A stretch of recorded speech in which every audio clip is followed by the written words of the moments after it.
নমস্কার বন্ধুরা, welcome to সিনে ইনসাইড। অনুরাগের ছোঁয়া ধারাবাহিকে আজকের পর্বে দেখবেন দীপা আর রূপা রুডির বলা ঠিকানায় গিয়ে সেই হোটেলে পৌঁছায়। সেখানে গিয়ে কুমারের রুমে ধাক্কা দিলে কুমার দরজা বন্ধ করে দেওয়ার চেষ্টা করে, কিন্তু দীপা আর রূপা রুমের ভেতর ঢুকে যায়। সেই সময় কুমার তাদের দিকে একের পর এক জিনিস ছুঁড়তে থাকে এবং সেখান থেকে পালিয়ে যায় এবং পালিয়ে একটি মন্দিরে যায় আর সেখানে নিজের প্রাণের ভিক্ষে করে সোনাদানার বিনিময়ে। সেই সময় সেখানে সূর্য কালী মায়ের রূপ নিয়ে এসে কুমারকে ভয় দেখায়। সেখানেও দীপা চলে আসে। দীপা বলে, তুই এবার শেষ কুমার।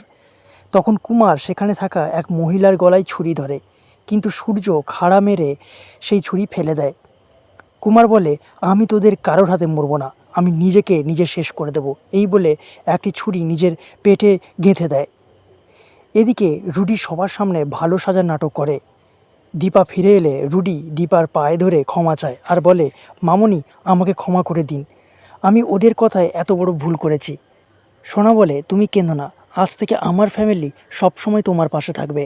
রুডি মনে মনে বলে, আমাকে আবার বিশ্বাস করে তোমরা ভুল করলে, এর বদলা আমি নেবই।